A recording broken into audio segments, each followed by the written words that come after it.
Hi everyone, my name's Emily, and I'm making this video to talk about Yellowjackets Season 3. Wait a minute. Where are my manners?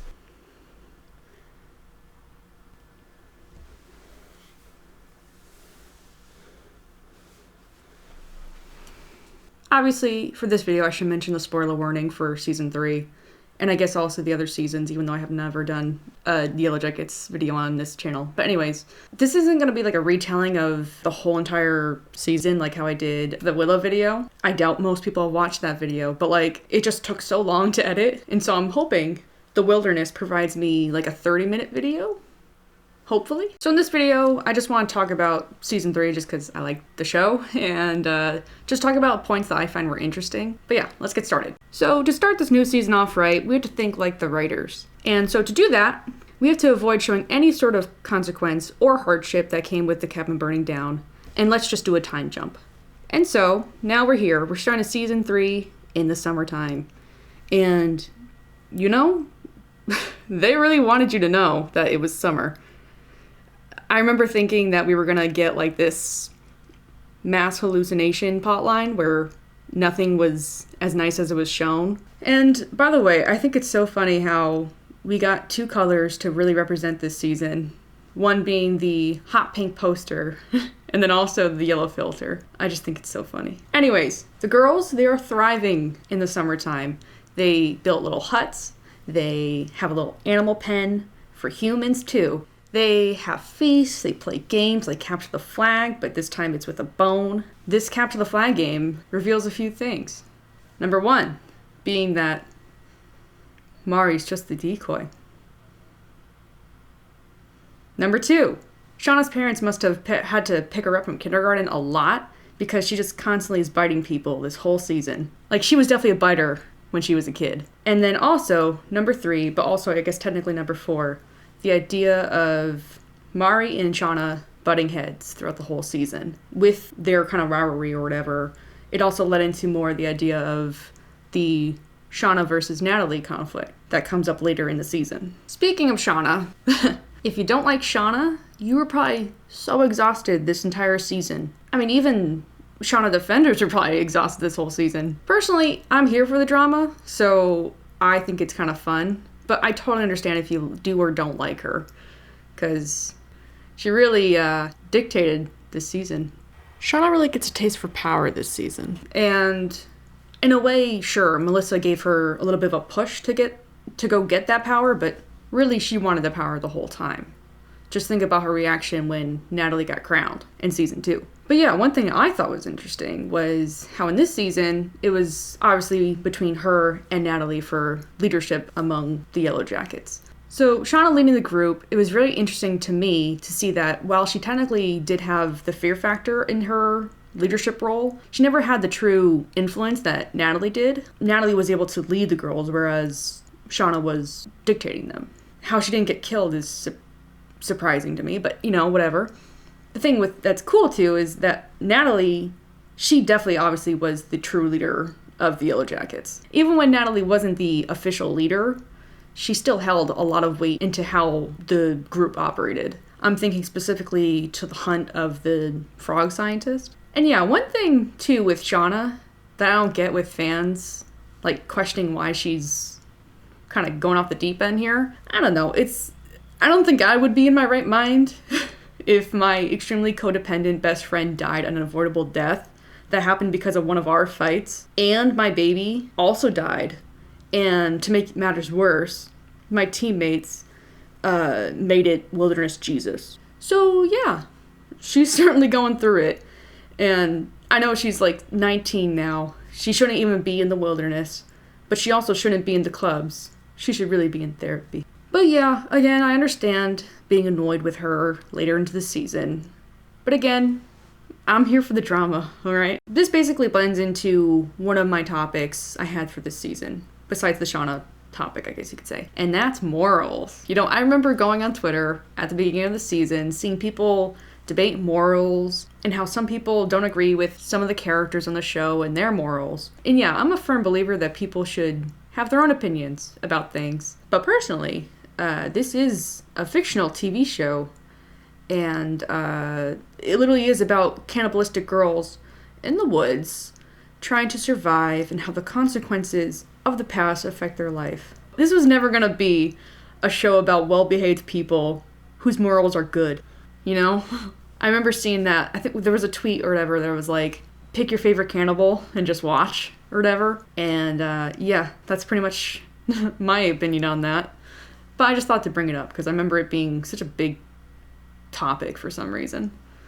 It's a show about cannibals. Next point I was going to make was the frog scientist. Just because we always had theories that the girls would be rescued by hikers venturing out too far into the Canadian wilderness. And hey, we were kind of right, in a way. I just wanted to bring them up because, one, they're crucial to the girls' rescue. And two, they brought upon more realistic explanations versus the supernatural focus that was, I think, pretty heavy in season 2. So obviously there are still some things that happen in this season that just can't be explained with hard evidence that is of the realistic mindset. Season 3 felt a lot more realistic to me versus season 2, which felt a lot more supernatural. Which probably makes more sense because the girls were totally starving back in season 2. So they probably were losing their minds a lot more. Versus this season, I feel like a lot of things were shown to have more realistic explanations. The caves being filled with gas that gave the girls visions. Or the shrieking frog mating calls or whatever, not being these monstrous screams that the girls heard. The next topic I have today is characters who were taken too soon. Of course, throughout the whole show, there are some characters this applies to, but obviously we're just talking about season 3. So currently, I'm talking about Lottie, Van, Mari. Coach Ben also died too, and it would have been cool to have him in the adult timeline, but really, I'm not surprised he died this season. So yeah, I have issues with how the writers used both Lottie and Van in the adult timeline. So I'll just start with Mari first. So yeah, Mari is Pit Girl, and you know, I think we all saw it coming, even if we didn't want it to be the case, because, I mean, I love Mari. I always loved Mari. I thought she was so fun. I was literally thinking of buying a yellow sweatshirt just because of Mari. But yeah, I feel like her being Pit Girl was inevitable. Inevitable at this point? Yeah. One thing too, though, I should mention is that people pointed out on Twitter, the rescue scenes really look like Mari. It's like, come on, how can you not deny that that's Mari? But I don't think the writers even knew what they were going to do with Pit Girl at that point. Like, sure, they could have just killed off Jen or Hannah, and I would have loved to see adult Mari. But, you know, I feel like in a way, if it wasn't Mari, the scene wouldn't have hit as hard as it did. We've all kind of come to like Mari, not really care really about Jen or Hannah. So now I'm going to talk about the adult characters. I'll start with Lottie. Talk about an unceremonious death, right? I know people were annoyed that she didn't get a plane scene like how Nat and Van did. And yeah, that's valid because I think the writers, they wanted to cause more confusion about her death by not having one. I wouldn't have been surprised if she somehow faked her death, but nope. And I know there's that theory too that the plane scenes indicate the wilderness taking the girls back, and that the idea that Lottie never truly left. She doesn't need a plane scene. But yeah, I still would have liked a plane scene. One thing I'd like to mention about Lottie is how people kept saying that she was the father who stepped up. And I think it's so funny because I was thinking about that, especially in the scene where Callie's just like, Dad, get a hold of yourself. Because yeah, throughout the entire season,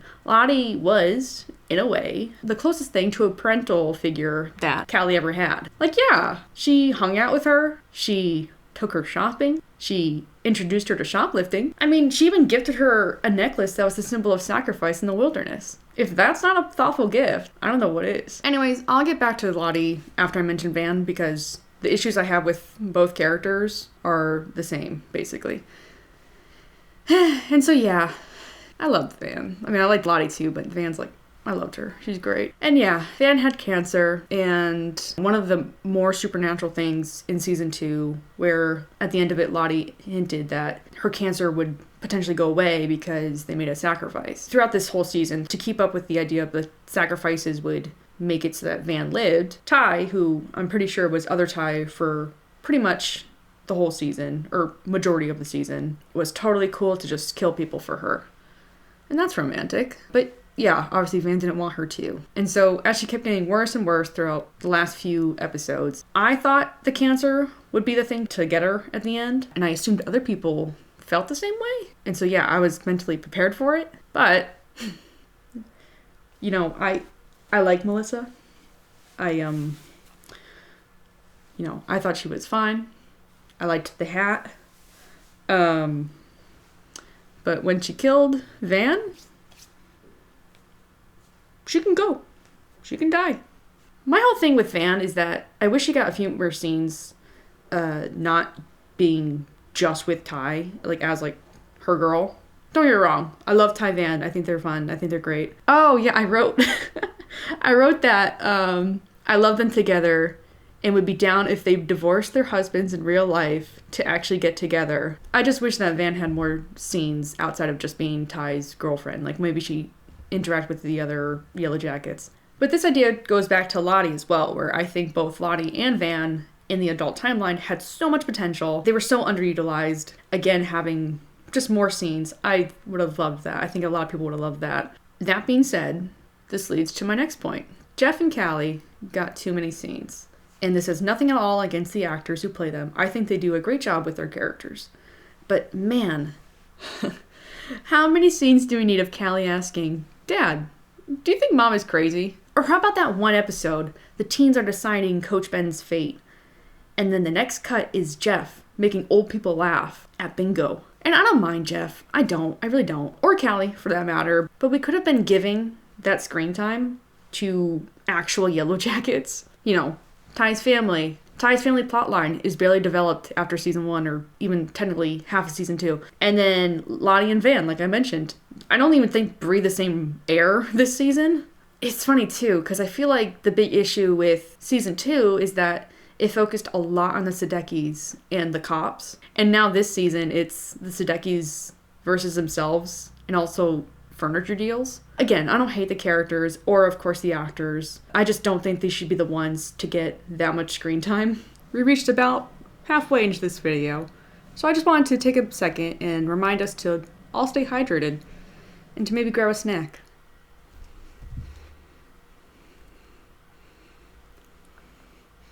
Oh, I need to let it thaw out. Hold on. Actually, real quick.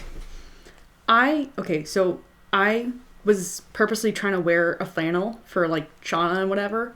I accidentally picked out the wrong flannel because I was like, oh, it's this one that I feel like the most is like Shauna. But like, no. I have this one. And this one's like 100% feels a lot more like Shauna. But like, I've already recorded like 15 minutes of this video. So I kind of just gotta stick with it. I mean, I guess I could change like right now, but like, there's no point to it. So, cheers.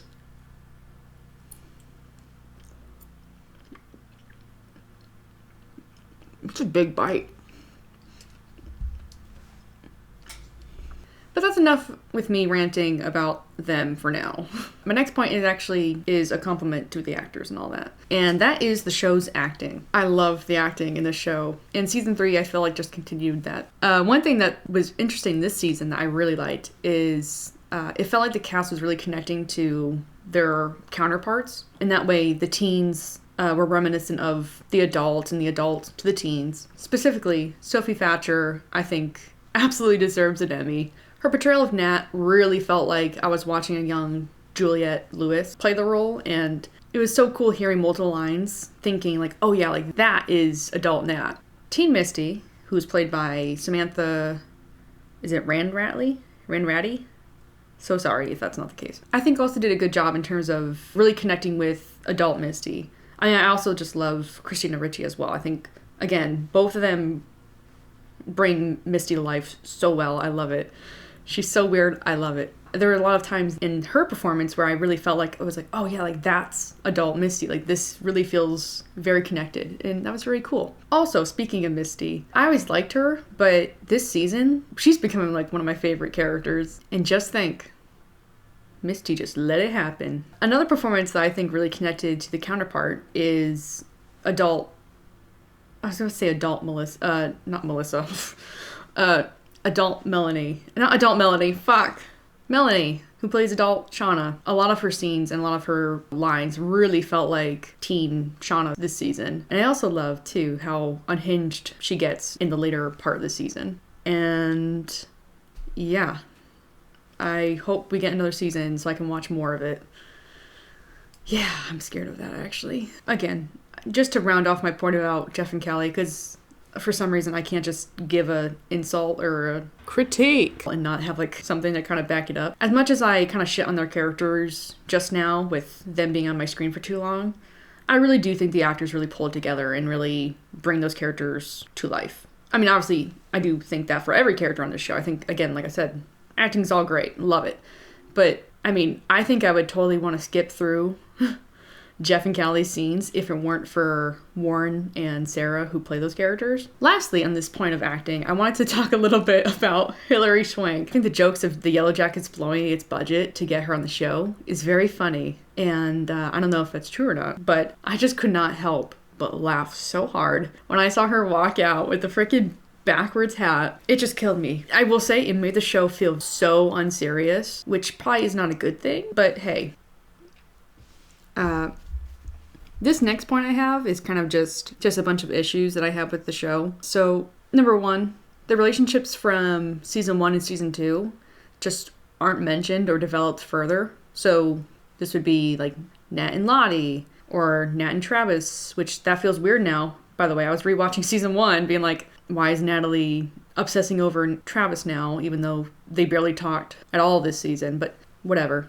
And also, another thing too is Shauna and Ty are very annoyed that they're not even talking that. I mean, they're going through it. I get it. But I miss their friendship a lot. I wish there was a mention of Crystal or Laura Lee. Number 2, I didn't think they were going to do, like, pull this card. And maybe I need to rewatch season 1 and 2 again. But I guess they don't remember things from the past. Maybe this is just a me thing. So if I'm the one who's, like, making this an issue where it's like, why are they kind of pulling this card now where it's like they don't remember the past, so then they can, in terms of the adult timeline, for it to make sense, you know?